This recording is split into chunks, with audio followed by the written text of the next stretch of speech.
Sveiki, mielieji.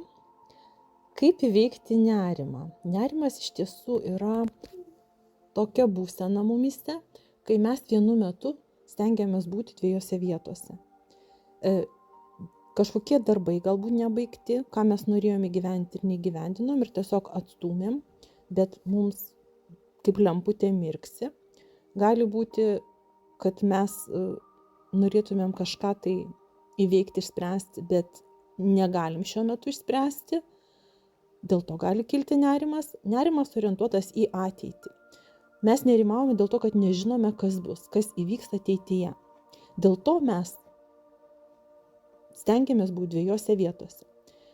Kaip įveikti nerimą?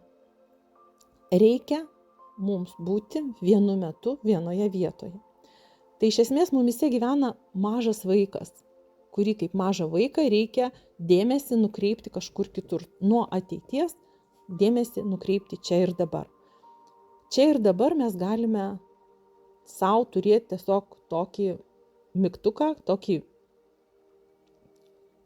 būseną, dėmesį, kas mums patinka. Tai gali būti kažkoks šokio žingsnelis, tai gali būti tiesiog kažkoks tai pratimas, tai gali būti stovėjimas ant galvos, tai gali būti tiesiog žnybti savo į ranką, žnybti savo į ausį, kad tiesiog dėmesį nukreipti į save ir būti čia ir dabar. Aišku, labai gerai padeda ir nuramina, jeigu mes pradedam kvėpuoti, kad atleistų spazmą mūsų kvėpavimo takuose, nes mūsų stresas, mūsų nerimas kaupiasi mūsų plaučiuose ir mūsų kvėpavimas tampa labai dažnas. Tai jeigu mes dėmesį nukreipsime į savo plaučius, į savo kvėpavimą ir stebėsime, kaip mes įkvėpiame, kaip mes iškvėpiame, arba siūlyčiau kvėpavimo pratimą, kuris vadinasi kvadratas, ir įkvėpiame per 4, užlaikome, skaičiuojame iki 4, iškvėpiame per 4 ir vėl užlaikome, skaičiuojame mintimis iki 4. Tuomet mūsų smegenys užimtos darbu, jos turi skaičiuoti ir tuomet nukreipiamas dėmesys nuo ateities ir fokusas dedamas į dabartį, į mūsų kvėpavimą, į mūsų dabartinę būseną. Taigi mes mokome iš esmės būti čia ir dabar. Ir dėl to labai dažnai panikos atakos, jos yra naudingos, nes jos moko mus būti čia ir dabar. Tai galim prisiminti ir mūsų maldą, Tėve mūsų, kur būtent minima kasdieninės mūsų duonos. Kad mes nemąstytume toliau daugiau negu kasdieninės duonos. Kad nemąstytumėm į ateitį, kas bus, kaip bus. Jeigu mums šiandien yra nerimas, padarykime, kas nuo mūsų priklauso, kažkokius tai veiksmus susiplanuokime, kad mes fokusą nuimtumėm nuo ateities ir fokusą dėtumėm į dabar, ką mes galime nuveikti dabar.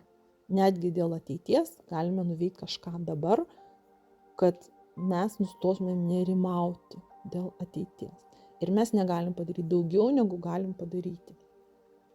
Taigi, toliau galite užsiimti mėgstamą veiklą, kur išnyksta laikas, kur nusiramina, kur smegenys nustoja dirbti labai aukštų dažnių, o kada mes dirbam mėgstamą veiklą, tai mūsų smegenys pereina iš beta būsenos į tokią priešmiego meditacinę būseną, būtent pradeda vibruoti alfa ritmu.